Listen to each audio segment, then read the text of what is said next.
Como eu dizia, presidente, faltam 48 horas apenas para que a seleção brasileira, comandada por Luiz Felipe Scolari, o nosso querido Felipão, entre em campo e a bola role. E apesar das falhas de planejamento, as queixas com aeroportos inacabados, construções viárias cobertas com tapumes e outras obras interrompidas ou na área da mobilidade, nas nossas 12 cidades sedes do torneio, são inúmeras, e a compensação é a que temos é essa, inúmeras ações no país que mostram qualidades admiráveis do povo brasileiro, como a criatividade, a cordialidade e a receptividade e a hospitalidade. Serão oportunidades ímpares para mostrar aos visitantes e aos próprios brasileiros que a nossa sociedade, mesmo com problemas, mesmo com dificuldades, divergências políticas, também tem vantagens em outras áreas, mais claro que o futebol. O Instituto Brasileiro de Turismo, a Embratur, calcula que 600 mil turistas estrangeiros devem vir ao Brasil por conta da Copa, além de 3,1 milhões de turistas locais, cujos desembolsos devem chegar a 6,7 bilhões de reais. E isso, sem dúvida, terá reflexos sobre toda a nossa economia. O número de estrangeiros, contudo, pode ser maior, já que, de acordo com a Embratur, mais de 500 mil turistas estrangeiros já compraram ingressos para essa competição. E nos cálculos da entidade, o total de visitantes que chegam ao país que cedia a Copa ultrapassa, em geral, em 30% a média, o número daqueles que compram ingressos para os jogos da competição. Uma delas lá em Manaus, do senador Eduardo Braga. Em meio a inúmeras projeções que apontaram efeitos mínimos ou nulos da Copa sobre a atividade econômica do país, aparece um estudo conduzido por Braulio Borges, economista-chefe da LCA Consultores. O levantamento desse especialista parte da perspectiva mais abrangente ao olhar para o desempenho das economias que sediaram o evento desde 1982. Segundo essa análise, o crescimento do Produto Interno Bruto, o famoso PIB, nesses países, registrou aceleração de 1 ponto percentual em média no ano da Copa, o que pode se repetir aqui no nosso país. Segundo o estudo, esse impacto pode fazer com que o crescimento do PIB fique acima dos 2% em 2014. É importante destacar, senador Aníbal Diniz, que além do competente e preparado técnico Luiz Felipe Scolari, o Filipão, nascido lá em Passo Fundo, perto da minha Lagoa Vermelha, no Rio Grande do Sul, e morador mais famoso da cidade de Canoas, que fica na região metropolitana de Porto Alegre, devoto de Nossa Senhora do Caravaggio, à frente da equipe dos craques brasileiros, temos, por exemplo, uma oportunidade ímpar de tornar conhecida nacionalmente e internacionalmente bebidas tipicamente brasileiras. Não só a cachaça, a aguardente, a água de coco, a aguardente produzida, eu diria, em todo o território brasileiro. Cachaças que são marcas de grande destaque internacional em Minas Gerais, no Nordeste e no meu Rio Grande do Sul. Temos a oportunidade de tornar conhecida também uma grande produção que temos no Rio Grande do Sul, que nos orgulha muito, que é a produção dos vinhos gaúchos. Aliás, a bebida oficial da Copa do Mundo, por exemplo, é um vinho gaúcho, o Faces, produzido pela vinícola Lídio Carraro, de Bento Gonçalves. Segundo a enóloga Mônica Rossetti, que elaborou e selecionou as castas viníferas para criar esse vinho, o Mundial é uma importante ocasião para o setor nacional de uva e vinho. Vale lembrar, aliás, que o suco de uva é um dos mais vendidos no país atualmente. Será, sem dúvida, uma oportunidade de muitas pessoas de nosso país e de outros países degustarem um bom vinho produzido no Brasil. O vinho brasileiro é uma das bebidas de qualidade que reflete as características do nosso país, com a nossa identidade multiétnica, multicultural e que tem se tornado mais acessível aos diferentes bolsos dos consumidores. Aliás, vale lembrar que nossos espumantes estão fazendo sucesso em todos os certames para a seleção dos melhores em todo o mundo. Lembro também que o Senado Federal teve um importante papel na criação da Lei 12.959, que disciplina a produção e a comercialização de vinho por agricultor familiar ou empreendedor familiar rural, o chamado vinho colonial. Este marco legal, originário de projeto do deputado e ex-ministro Pepe Vargas, sancionado pela presidente Dilma Rousseff em 19 de março deste ano, e do qual fui relatora na Comissão de Agricultura e Reforma Agrária desta Casa, é uma forma de estimular a produção do vinho artesanal produzido pela nossa agricultura familiar. As oportunidades de comércio e de divulgação do empreendedorismo brasileiro também incluem os produtores familiares de nosso país. Na nossa capital, Porto Alegre, uma das cidades sedes da Copa, ocorrerá a feira Sabor Gaúcho, aliás, referida hoje no artigo do Nizam Guanais, o festejado publicitário brasileiro, que tem atuação também internacional. O Sabor Gaúcho vai ser uma mostra que estará à disposição dos visitantes nacionais e estrangeiros entre o período de 12 e 29 de junho, no Armazém B do Cais do Porto. Os 44 estandes da feira vão abrigar cerca de 130 agroindústrias familiares de todas as regiões do nosso estado, o Rio Grande do Sul. Entre os produtos que estão vendidos estão queijos, vinhos, materiais de artesanato, entre outros. A divulgação do evento será realizada nos 22 pontos de acesso das estações de trem Transurb e no terminal do Aeromóvel, que é um novo tipo de transporte urbano ligando a estação aeroporto da Transurb, que é o trem metropolitano, ao terminal 1 do Aeroporto Internacional Salgado Filho, da capital gaúcha.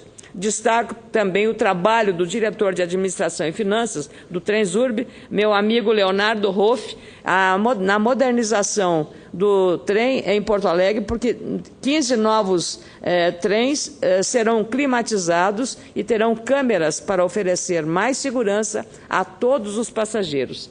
Há 5 dias do primeiro jogo da Copa do Mundo, 4 dos principais pontos turísticos da capital gaúcha, que receberá 5 jogos da Copa, alteraram a programação exatamente para atrair a atenção dos visitantes.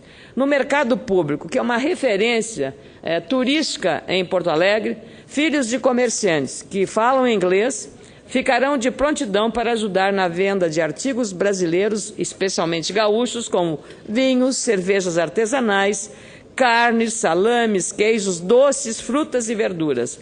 O objetivo é atrair os compradores num ambiente com decoração alusiva às cores da nossa bandeira verde e amarela e com imagens do mascote oficial da FIFA, o famoso e polêmico Fuleco. Da mesma forma, a usina do gasômetro, um dos pontos turísticos mais importantes, que tem uma vista bonita próxima ao Guaíba, também preparou programação especial. A Secretaria Municipal da Copa expõe a mostra itinerante Gaúchos na Copa, desenvolvida pelo jornalista Cláudio Dintzmann. Os 25 painéis contam a história de todos os mundiais e destacam os gaúchos que participaram desses eventos. Um deles, claro, o capitão Dunga, que ergueu a taça Jules Rimet, ou a taça da FIFA. O objetivo é contar a história das 19 Copas do Mundo através de uma linha de fotografias e informações com destaque para o lance da final, entrega da taça, os pôsteres de cada Copa e os mascotes a partir de 1976. Estou concluindo, senhor presidente. Além da linha do tempo, algumas curiosidades também são mostradas, como a história do jogador suíço Leopold Kiellox, que entrou em campo em 1934 usando óculos em uma das edições do Mundial. A exposição, que já passou por universidades gaúchas e tem entrada franca, fica em cartaz até o final do evento no Brasil. Próximo dali, em frente à Praça da Matriz, o Teatro São Pedro, uma das casas de arte mais antigas e bonitas do Rio Grande do Sul, recebe, além das atrações previstas em calendário, o projeto Jogo de Cena. Com enfoque no momento festivo, a direção artística tem como principal objetivo mostrar a produção local para os visitantes e, tenho a certeza, é muito rica e variada. A programação traz um mosaico de espetáculos com teatro, música e dança, com populares, senhora presidente. Além de montagens de importantes companhias gaúchas, o público poderá conferir, com entrada franca, exposições de bonecos, inclusive. Para os interessados em conhecer a fundo a cultura gaúcha, a Prefeitura de Porto Alegre, comandada pelo meu amigo José Fortunati, promove a partir de quinta-feira, 12, o acampamento extraordinário Farroupilha, dentro do projeto Turismo de Galpão. É uma parceria com o movimento tradicionalista gaúcho, onde 77 entidades estarão acampadas no Parque Maurício Sirotsky Sobrinho e promovem atividades, na sua maioria, gratuitas. A proposta do projeto é qualificar o recebimento de visitantes. Por isso, as entidades acampadas ali recebem treinamento com cursos de bem receber, gestão ambiental, segurança para turistas e boas práticas e manipulação de alimentos. Serão realizadas oficinas gastronômicas para turistas para mostrar, por exemplo, como se prepara o bolinho de chuva, um churrasco, senador Humberto Costa, arroz de carreteiro, ambrosia, pastel de carreira. Talvez o senhor nem pastel de carreira, isso é que é um pastel feito, tem a carreira, é uma cancha reta. E então, nessas canchas retas, que é uma coisa muito típica do Rio Grande, que se espalhou por algumas partes de outros estados brasileiros, ali se vende o pastel. É um guri que vende, em geral numa cesta que a mãe prepara, e ele vende o pastel de carreira. Então, tem toda uma história vinculada à cultura e à tradição do meu estado. Práticos, todos eles típicos da nossa culinária. Além disso, vamos ter muitos shows diários. E no interior do estado também terão eventos importantes. Até o dia 22 de junho, tem a 22ª Festa Nacional do Doce, a Fena Doce, em Pelotas, considerada a capital nacional do doce, com doces bem portugueses, muitos dos quais se fazem lá no seu estado.